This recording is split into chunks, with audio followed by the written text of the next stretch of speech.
It's time once again for another episode of Georgia Business Radio. Broadcasting live from the Pro Business Channel studios in Atlanta. And now here's your host, Rich Casanova. All right, Rich Casanova here live for another exciting episode of Georgia Business Radio. And as you may or may not know, we're celebrating and honoring and saluting our veterans that have served our country, and as a way to kind of give back and help share the message of some of the organizations that provide services and outlets and even individuals that step up and help those that are looking for opportunities. And speaking of opportunities, we happen to have the SBA Georgia District Office here, District Director Terri Denison in the studio. Going to be talking all things SBA, which is the Small Business Administration, which is close to our heart, being our middle name is business, and we're on a business podcast. So, Terri, welcome to the show. Oh, thank you. And you're a returning guest. You've been in our other studio a couple of times. Yes. So welcome back, and now we're in our pop-up studio here at Serendipity. A shout-out to those guys, yeah. And also joining us on set is Nick Rodriguez, our engineer, yeah. How's it going, everybody? He's waving. He loves doing the wave on the podcast. Yeah, you got to be in our studio to see that. Yeah, it's an exclusive. Right. It's a signature move. Yeah. All right. So Nick is going to play the role of the listener. So I imagine if I was listening to the show, what questions might pop up. So Nick, feel free to jump in if you like as well. So Terri, let's jump into this. So before we jump into the National Veteran Small Business Week and all the moving parts there, tell us a little bit about your background, how long you've been with the SBA, and what did you do in a former life? Oh, wow. 17 seconds or less, yeah. Go. Well, I've been with the SBA since 1987, right out of graduate school in D.C. I worked in the headquarters office in the Washington, D.C.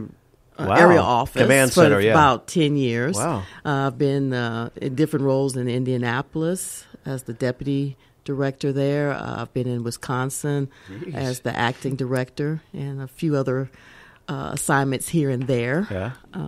But this has been home for a while now, right? Yes, it's been home. Yeah, I guess I'm kind of like an SBA offspring. Right, exactly. Yeah, nice. Do you have family here in Atlanta, or where's most of your family around? Well, actually, my family's all over. It's just me here in Atlanta, but have a sister in Kansas, have relatives in North Texas. Texas, yeah. What's the beauty of that? You get to travel or whatever, right? Yes, yeah. I do. Nice. Okay, so now let's talk about some other folks in the to kind of give the hierarchy of the SBA, right? Sure. So start from DC on down. So kind of map out what the SBA structure is, right? Okay. Of course, Small Business Administration is a federal government agency. Mm-hmm. We're independent. We report directly to the White House, and the head of our agency is the administrator. And our current administrator is Linda McMahon. Right. Who is a name a lot of people know. Yes, from the WWE. Right. She was co-founder of that and has been a great leader to work under.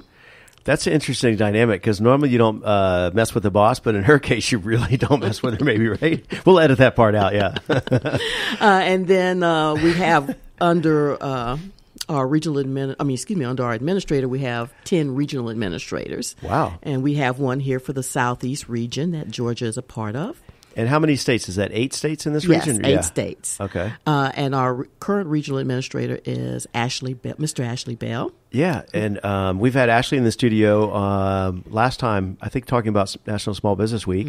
But that's just, we were talking before we went on the air. That guy, it's just amazing, his background, that dynamic. Like we said, not only has he owned a business in the past, run that, and that's a definite skill set that really carries over, and he can talk the language to folks like us that are business owners, right? Yeah. Law degree, and all under 40. I mean, it's just, like we were saying before the air, it makes me feel like a slacker, right? I mean, like, dude, when do you have time to do all this? Yeah. But yeah, he's been a great addition to the team, and it's been great working under him as well. And then shout out to Lola in the Atlanta office here, right? Yeah, it works in the regional office with Ashley. And then Lindsay, right? Yeah, he's our Georgia Public Affairs Officer. All right, so that gives us a little snapshot of the structure. Now, before we do a deep dive in today's topic. The SBA, their mission is to help entrepreneurs or businesses for funding, right? So tell us a little bit about that. Sure. We provide assistance in a variety of ways, but we always like to kind of boil it down to the 3 C's and a D. So capital access is one of those C's, and we do that primarily through guaranteeing commercial loans. Okay. We also support organizations that provide microloans or loans that are, say, $50,000 and under. Okay. We also provide counseling and training services through a variety of entities, such as SCORE, our volunteer partner organization. We partner with the University of Georgia to deliver the Small Business Development Center program, and there's 17 around the state. Wow. 5 here in Metro Atlanta. We have a couple of women business centers that focus on women entrepreneurs and their unique needs, but they do serve men. I think the last stat I heard, they serve about 15 or 20% of their clientele is actually men. Right. And then for those who are interested in entering the federal government contracting arena, we do have certification programs and other resources to help them be able to enter and operate successfully in that market. And what's the D? The D is disaster assistance, which is actually almost like a separate agency within SBA. But when there is a declared disaster, we work with FEMA, and we actually provide direct low-interest loans to business owners to help with physical damage, also to help them with what they call economic injury or being able to maintain operations until the environment improves and business gets back up and running. They also provide assistance to homeowners and renters, which a lot of people don't know about. Yeah, because I think last time Ashley was in the studio on Georgia Business Radio, that was the first I think I had heard about this idea of the SBA offering disaster relief and assistance, but for businesses. Because you hear about the Red Cross, a lot of organizations. Actually, we just had Team Rubicon in the studio here this morning, a veterans-based organization helping with disaster relief. But if you're a business owner, that small shop or local market, marketeer or entrepreneur, if your business is wiped out, the ripple effect of that, of your employees are now unemployed, and the struggle to get back to making a profit, right? Yes. I don't think most people are aware of that, right? Yes. And that happens when there's a declared disaster. It could be declared by the president or by the administrator or the Secretary of Agriculture if it's an agriculture-related disaster. Okay. So, and then finally on the SBA topic is what's either the challenge or the misnomer or what do you feel like most business owners, maybe why they don't take advantage of the services or not aware of it, or what's the kind of the big misnomer, if you will? Oh, wow. I think probably one of the biggest misnomers is the idea that we're only there for startups, and that once you've started up the business, well, there's really nothing else, that's available to help them in that continued journey. And as long as you're a small business, you're eligible for our programs and resources. Right. Or sometimes I think maybe they just go the traditional lanes of funding, and they don't really aware that the SBA is there to help support them, the programs that they have, and maybe they don't qualify, or right, Yeah, that's I think true as well. That with the guarantee, they may be able to get longer terms on the loan, so they have longer to repay, lower monthly payments. And then you guys partner with the banks and the financial institutions to make that happen, right? Yes, we do. We do. Okay, so that gives us a snapshot of the SBA, those folks that may not be aware of their whole array of services. So now let's talk about today's topic, which is National Veterans Small Business Week. So give us the backstory, and this is just the 5th year into it, right? That's correct. So what was the idea behind that? I think the idea was, it really goes back to SBA's long tradition of focusing on and wanting to meet the needs of veteran entrepreneurs or prospective entrepreneurs. Right. As we were talking about earlier, it was President Eisenhower who actually advocated for and signed into law when Congress passed the bill that created the U.S. Small Business Administration and its basic programs. And it's just interesting full circle of obviously most people are aware he had the military background and then obviously as president, but that's, it kind of come full circle. So what do you feel is kind of unique to veterans as opposed to civilians in their challenges and this idea of creating a week to promote the message of what you guys are, services to them? Sure. I think we've done studies through our Office of Advocacy about the success rates and the behaviors of veteran entrepreneurs versus non-veteran. Right. And in every indication, they, stand out from the rest in terms of the rate of startup, the rate of success. Wow. Once they have started that business, and I think it's because of the skills that they developed and embraced as enlisted or officers in the military. I mean, in that military environment, it's very structured, very disciplined, right? There's accountability, a lot of the skill sets that you need, right, going into business. Yeah, absolutely. Are there any skills that they have? Are those teachable to people who didn't serve? I guess that they're just more concrete, I guess. That's, of course, one of the great debates out there, is entrepreneurship something that's inherent to someone's character, or can they learn? Yeah. And I think it's a combination. For some, it is truly a gift, and it comes naturally. But I think we've observed and studied and worked with entrepreneurs over the decades, and we see common threads and skill sets and knowledge bases that they need. And part of our mission is to take that whole broad wealth of experience and knowledge and impart that to entrepreneurs. Well, that's a great question because, especially if they're in a leadership position in the military, they have that skill set to teach, right? Yeah. And so now if the SBA steps in and helps them navigate through the waters of finance and get underway, now they can, kind of teach a man to fish kind of thing, right? Yes. And also, we have a couple of veterans who actually have been on the battlefield. Lindsay, right? One of them, and they always done it all. Yeah, and they point out that when you're in that situation, especially, a lot of times you have to have a kind of an entrepreneurial mindset or approach because you're not in a perfect environment. Right. Things come up. Supplies and resources are scarce, and you have a situation. You've got to figure out how to address it to keep to fulfill the objectives of what your actions are, and also that you're trying to achieve, but also to keep you and your troops safe and just stay alive. Whatever. Yes. I hadn't thought about that idea, but that's right on the mark, right? Because you have to think quick on your feet. Yeah. You have to use the resources in your hand. You can't just say, I'll wait till corporate sends me the next money or whatever, right? Or I'll call corporate headquarters, right? You're on the field. And a lot of times as entrepreneurs, you feel like you're, on your own, right? And you're struggling and having challenges. So, to have the SBA as kind of that, and that's what they're used to in the military, having that support structure in place, right? Yes. Which actually kind of is similar to SCORE, because we participate in some of the SCORE events, right? So you have mentors that have been there, done that in business. So it's almost like the veteran, they've been on the front line, right? And so, and you have the numbers to prove it, that typically they probably are more successful in their business ventures. Yeah. So now talk to us about this other thing we were talking about beforehand, the Veterans Advantage.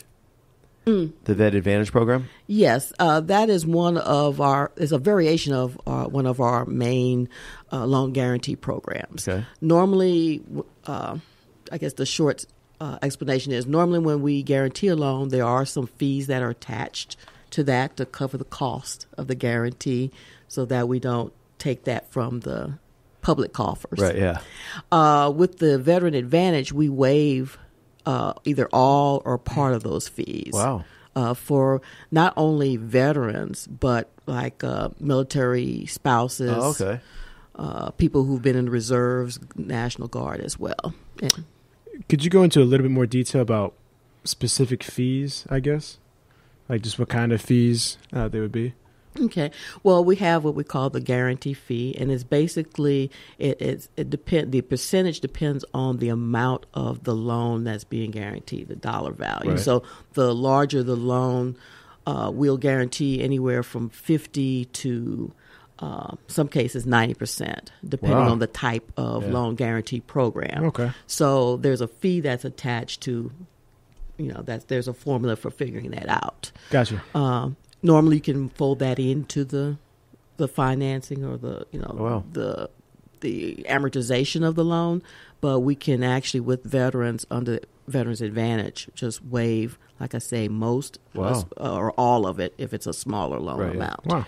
Yeah, Thank you. Yeah, speaking of smaller loans, like you mentioned before, on the micro loan, which is the $50,000 or less, right? So sometimes people think I need $1 million, whatever, right? Right. So speaking of micros, what would be a macro loan? What's the largest loan you guys may have ever done? Well, we currently our maximum loan that we can guarantee is $5 million. Okay. If it's with one of our programs, if it's a manufacturer, that can go up to $5.5 million. Wow. So our engineer has given us the halfway mark here. So we're halfway through the show already. Wow, we got a lot more content to kick off here. But we want to remind our listeners, you're listening to Georgia Business Radio with your host, Rich Casanova, alongside our engineer, Nick Rodriguez. And we're having a conversation with Terri Denison. She is the district director for the SBA Georgia District Office. All right, so our next, let's talk about, obviously, our middle name being business. We're on a business program. You guys are the Small Business Administration. And we're talking about veterans. So a Veterans Small Business Week. Let's talk about this program that you guys mentioned beforehand, the Veterans Business Outreach Program. Sure. Veteran Business Outreach Centers, they've been around probably about 7-8 years. And basically, it's a place that we partly fund. Right. For entities that normally, ideally, are working with veterans already, but this is to provide another dimension as it relates to small business, either opening a small business or if you have an existing small business. So they provide one-on-one consultation that's free. All our counseling services through our various What was that entities. Price again? It's free. Well, actually, I could pay for that. I can pay for that. Yeah. In a sense, it's not really free because it's supported by tax dollars, which if you're doing the right thing, we should take advantage of it. You should take advantage of that, right? So you've already paid for it, so you might as well take advantage of what you've invested in. Yeah, well said. And so, who would participate in a program like that? Okay. Well, like I said, of course, those who've been in the military or those who are maybe getting ready to get out. Okay. We have done programming around those who are getting ready to process out, and they're trying to decide what they want to do once they go back into civilian life. And we like to offer entrepreneurship as an option in addition to the traditional employer job. Awesome. So we got a few more questions here, but they can find out about the programs and what you guys are doing. It's very simple, right? Just sba.gov/Georgia. GA, right? Yes. Okay. All right. So now you mentioned the 3 C's or 3 C's and a D before the end of the year. So we talked about capital, right? Yes. You mentioned you touched a little bit on counseling. Where does that come into play? Well, what are some examples of that, I guess? Okay, sure. Of course, the most, common example everyone thinks about first is someone who's thinking about starting a business. Right. And they have an idea. And ideally, they should say, let me get this vetted to see if it really could be developed. So our resources, SCORE counselor, consultant at the Small Business Development Center or Women's Business Center or the VBOC, the Veteran Business Outreach Center, they can help someone kind of walk through, kind of be a sounding board to their idea, maybe point out what their observations and ask some questions, a lot of questions to get the person to think about, okay, is this something that's really viable? And if so, what do I need to do next to make that happen? Another example, and this is one I really try to push because, once again, people don't think once they've started a business, they don't necessarily need us. But someone maybe have started a business and there's a new opportunity that's been presented to them. They can go through that same process. If they want to know how to export, okay, I want to grow my business and I want to look at markets outside of the United States to help me accomplish that. We have resources that can help them learn about how to do business abroad. Wow. There's programs to support and try to reduce the risk and address some of the concerns people would normally have about doing business with someone that's thousands of miles away and you don't necessarily... Different languages and culture and... So our Small Business Development Center has a great international trade team to help people walk through that process. They have a program called Export Georgia that they do every year, which is, I believe, like 6 weeks, where you actually walk through, and you get assistance with some of the students at UGA to help them research different markets to determine which markets might be viable for them abroad for their product and services. You mentioned Georgia and abroad and so forth. I think that it's the 7th year in the row now that Georgia has been number 1 in the country, right, for doing business and a business friendly state. So I mean, we're just bragging about ourselves in the right here in our own backyard, right? Yes, and that's what makes, I think, in a lot of ways my job very a lot easier than maybe some of my counterparts in other places in the country, because we're just naturally entrepreneurial and have so many opportunities available that would be right for small business. So what's next? What's on the horizon? Some events you got cooking and planning on? Well, one thing, of course, as we go towards Thanksgiving, for several years, we have worked with American Express on Small Business Saturday. Right. The Saturday after Thanksgiving, you have Black Friday, you have Cyber Monday.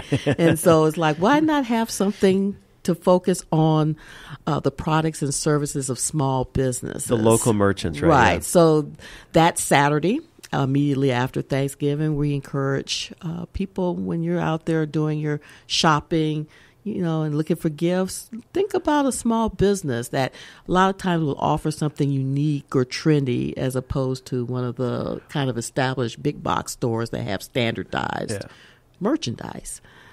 And keeps it local to the community, the economy, the ecosystem within your town. Exactly. Right? And correct me if I'm wrong, but I think you guys were kind of the first to bring that concept, and then later it became, the similar things like you mentioned. Cyber Monday obviously is a still recent phenomenon. So, and then you guys actually do get people on a tour bus from when you get, is it National Small Business Week or Small Business Saturday, right? Well, actually, this past National Small Business Week, our administrator did I know, that was funny. National Small Business tour, bus tour. Bus tour. And she came through Savannah and stopped, and we had a lot of fun with her there. No, I saw that on social media, which you guys are pretty active. Your Twitter account for here in this region is your office is just Twitter/SBA_Georgia. And once again, to find out more information about all the services here in the Atlanta, the SBA Georgia District Office would be sba.gov/GA. All right. So any closing thoughts here, questions? Yeah, I just had a question. Yeah. When it comes to the, I guess you called it VBOC? Yes. Are there opportunities to volunteer, or what is the hiring process, I guess, for you guys to bring in those experts that you guys it can expose to people? Okay. Yeah. Well, actually, what we do is we partly support the VBOC operation. They have to provide matching funds. So actually, here in Georgia, it's VECTOR, which, if I remember the acronym, is Veterans Education Career Transition Center. The government, they love their acronyms, don't they? Oh, yeah. And they're in Warner Robins. And so they will actually do the hiring of the counselors or staff there. But we provide the funds in part to help them do that. Gotcha. Thank you. Yeah.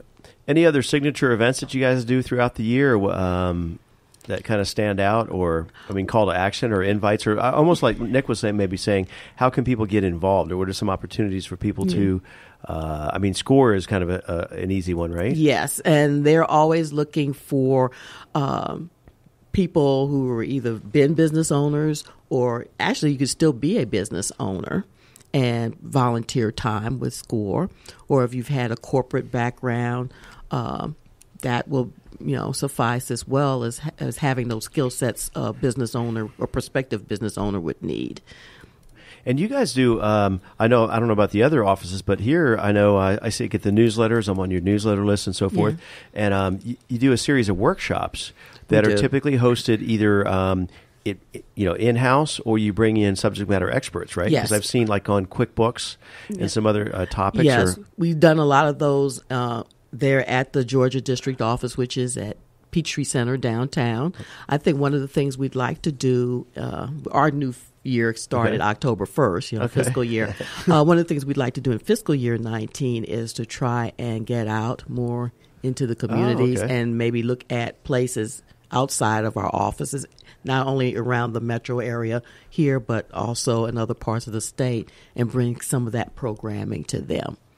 Well, we'll definitely talk off air about this, because two thoughts came to mind as I was kind of closing and thinking about, what's next. So the workshop series, I think I reached out to Lola. It's been a while back, so I need to kind of touch base with you or her. But I mentioned this idea about, we've been kicking around this idea of a podcaster masterclass as a workshop.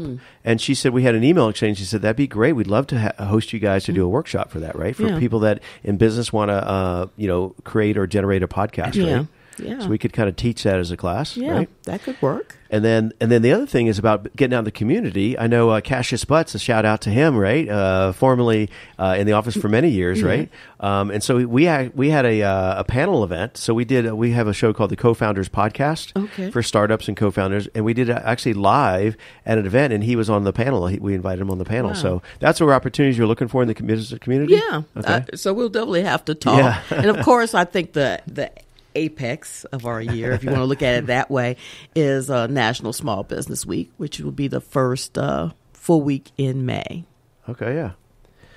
Awesome. All right, Terri. Well, always a wealth of information, knowledge. You keep everybody on your toes here, or on our toes, or your toes, or someone's. Yeah, somebody's toes. Yeah. So once again, I'll have you give the call to action, how folks reach out one more time, and find out about y'all. Sure. To learn more about us, go to our website, www.sba.gov/GA for things all Georgia related.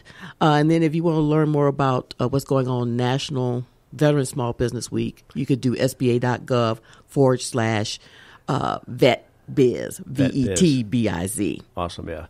Well, Terri, our pleasure. Thanks again for your time and being here. Rich Casanova signing out alongside Nick Rodriguez, our engineer. Look forward to our next conversation on Georgia Business Radio. Thank you again for joining Rich Casanova and our guests on the Pro Business Channel. Use the social media links here to share today's show, and stay tuned for the next episode of Georgia Business Radio.